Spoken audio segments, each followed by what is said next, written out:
Olá, tudo bem? Eu sinceramente espero que quando você estiver vendo esse vídeo, você esteja bem. E quando eu falo bem, não quero dizer que você esteja plenamente pleno. Eu quero dizer que você esteja total, inteiro na condição que você está vivendo. Que, aliás, a gente pode falar o que quiser, mas seja o que for que a gente estiver passando, a gente está passando dentro de um livro, né? Dentro de uma série de capítulos. Não é o primeiro, não é o último capítulo, é o capítulo que a gente está vivendo agora. E ele pode ter nuances de dor, de tristeza, de mágoa, e ele pode ter nuances de vida, de alegria, de esperança, de confiança. É tudo uma grande história, a sua história, a minha história. E cada um de nós não pode se furtar ao direito e ao dever de viver essa experiência com toda a beleza, com toda a gentileza, com toda a generosidade que a vida nos pede. Esse vídeo é o vídeo de terça-feira e eu fiquei pensando se a gente deveria tratar desse assunto ou não. Eu não vou entrar em polêmica porque eu acho que não é muito o objetivo do nosso encontro aqui, mas eu sinto que às vezes a gente precisa ter algum tipo de reflexão que faz o contraponto com aquelas reflexões que estão se tornando mais comuns ao nosso redor. E eu não sei se você percebeu, mas já há algum tempo, e de uma forma muito mais acentuada, os pregadores da palavra de Deus estão se tornando pessoas extremamente rancorosas e extremamente ameaçadoras. A base de grande parte das pregações é sempre um medo e é sempre uma ameaça de que se a gente fizer tal coisa ou aceitar tal coisa, Deus vai nos julgar, vai nos castigar, Deus vai nos mandar para a beira do precipício ou para o inferno. Precisa tomar um pouco de cuidado, porque existem muitos temas que são comuns à nossa realidade. Não eram comuns no tempo em que a palavra foi escrita ou foi vivida. Não dá para a gente simplesmente pegar e achar que em pleno século XXI a gente pode transportar todas as realidades humanas para uma época em que o máximo que se conhecia era a cidade do lado, era a cidade vizinha, era o vilarejo do lugar. Não dá para a gente simplesmente fazer essa passagem. E quem faz isso revela duas coisas. Primeiro, má fé, porque não entendeu ainda que a proposta da palavra é viva, dinâmica. A palavra não foi feita para estagnar, a palavra foi feita para criar uma dinâmica de renovação e de enaltecimento àquilo que cada lugar e cada região e cada pessoa estiver vivendo de acordo com os tempos. E o segundo motivo é uma vontade muito grande de omitir ou de mentir, usando a palavra como fonte, porque assim a coisa se torna indiscutível. Se eu digo que Deus não quer, parte-se do princípio que ninguém vai discutir com Deus. E se eu digo que Deus não aceita, parte-se do princípio que ninguém vai fazer aquilo que Deus não aceite. Isso é muito complicado, porque revela uma preguiça intelectual e revela também um desnorteamento dos pregadores em achar que ameaçando ou cuspindo palavras que são palavras para garantir determinado status, as pessoas vão se sentirem amedrontadas. O século das trevas já passou, o século do medo já passou, nós estamos agora no século do conhecimento. E isso tem um lado muito ruim, porque nem tudo aquilo que se veicula como sabedoria é de fato conhecimento. No entanto, tem um lado muito bom, porque você tem acesso a uma série de elementos que antes ficava restrito a um grupo ou então nem se discutia. O que eu quero dizer com isso? Eu quero dizer que existem temas que a gente precisa tomar muito cuidado ao falar voltando à palavra. Não acho que a gente deva se furtar ao dever de voltar-se à palavra. Acho que a gente deve voltar à palavra. Mas acho que a gente precisa ser minimamente honesto. O que a maioria dos pregadores fazem? O que a maioria dos escutadores da palavra fazem? Eles simplesmente pegam aquilo que está escrito, transformam numa lei absoluta, sem levar em conta todos os elementos que estão em volta daquele acontecimento ou daquela palavra. E eu não estou nem falando de questões ideológicas, que, atenção, elas existem também na Bíblia. Não pensem que aquilo que a gente lê escrito na Bíblia é fruto de uma visão uníssona, todo mundo pensava igual. Não é verdade. Ela é resultado de um grupo que, nas disputas internas, seja pela religião, seja pela política, seja pela importância social, teve uma certa maioria e, portanto, se colocaram como a sua visão do mundo a verdadeira. Mas não pensem que é uníssono. Não pensem que dá para dizer que todo mundo pensava igual e que todo mundo temia igual e que todo mundo sentia igual. Não é verdade. Mas tem uma questão que as pessoas se recusam a fazer, que é olhar para os problemas, as demandas, as realidades da vida no tempo em que estamos vivendo, olhando para o passado e entendendo, mais do que os processos ideológicos, os processos históricos.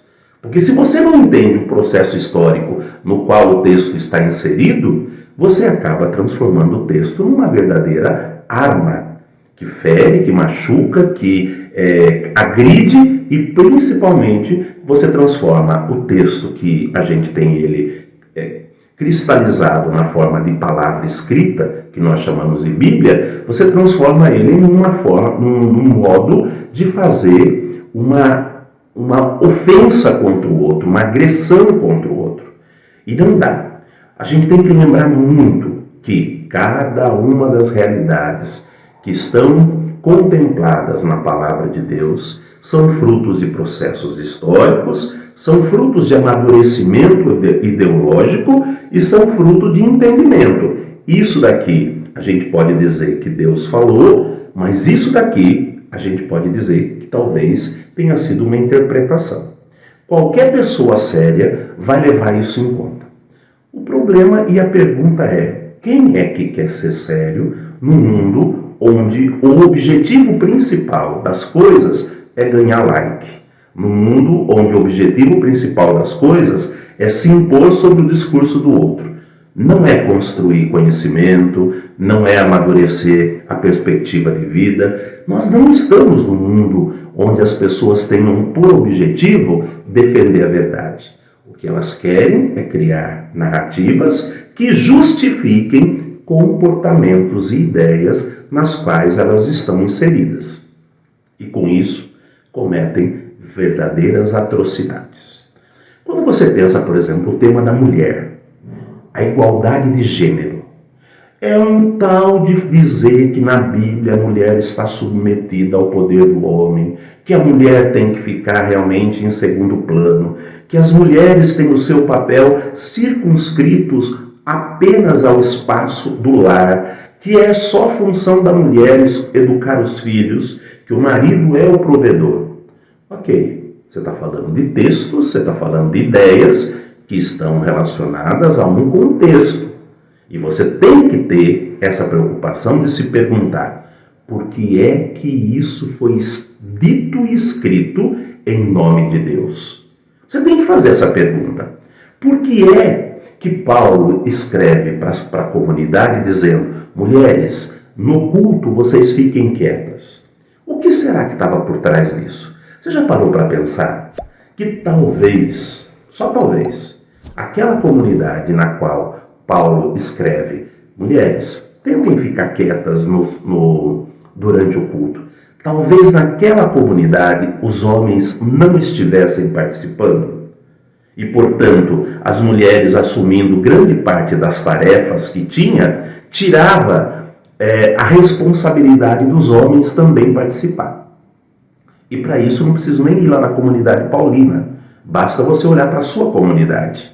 Se você tirar as mulheres das todas as funções que são feitas na igreja, vai sobrar muito pouca gente. Porque os homens não participam, os homens nem sempre se envolvem, os homens nem sempre gostam do espaço religioso, os homens gostam da festa, os homens gostam do mutirão, mas do espaço religioso, de parar, rezar, agradecer, louvar, não é o espaço masculino por excelência. Então, quando Paulo fala, mulheres, fiquem quietas, será que ele está dizendo que as mulheres não devem falar porque elas não sabem falar? Ou ele está dizendo, vocês estão assumindo tantas tarefas que os homens estão se sentindo desobrigados e também participar? Você percebe, olha, é só um exemplo. Esse texto lido com uma outra perspectiva, você acaba percebendo que não dá para transformar um ensinamento puro e simples escrito numa regra aplicada em toda e qualquer realidade. Mas as pessoas fazem isso.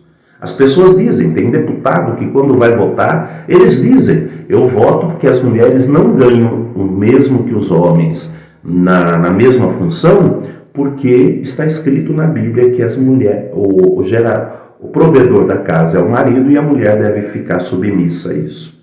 Como se isso fosse um aprendizado lapidar. Votam usando isso como se de fato estivesse fazendo a coisa mais honrosa para Deus. Desculpa, mas transformam a palavra de Deus numa verdadeira baboseira. Por quê? Porque usam a palavra não para honrar a Deus e para chegar até o coração de Deus, mas usam a palavra para defender suas próprias crenças e compreensões e para justificar o status em que está. E aí as mulheres que votaram contra a equiparação de salário para homens e mulheres na mesma função, que são deputadas, perguntam se elas estariam dispostas a ganhar menos que os colegas deputados. Não, mas votaram contra porque isso gera nas pessoas algum tipo de segurança. Parece que estamos voltando ao tempo da Bíblia, ao tempo da salvação. E estamos transformando a palavra de Deus numa arma ideológica que fere e que machuca. Eu acho, por exemplo, o tema da homossexualidade. Por exemplo, eu acho que os pregadores têm o direito de falar, mas tem que ser inteligente. Não pode ser grosseiro, não pode ser abusivo. Você não pode pegar uma rede social e sair falando que você tem que matar o homossexual em nome de Deus, ou então que os pais devem colocar seus filhos na rua porque isso vai causar uma maldição até a 3ª ou a 4ª geração. Eu não acho isso.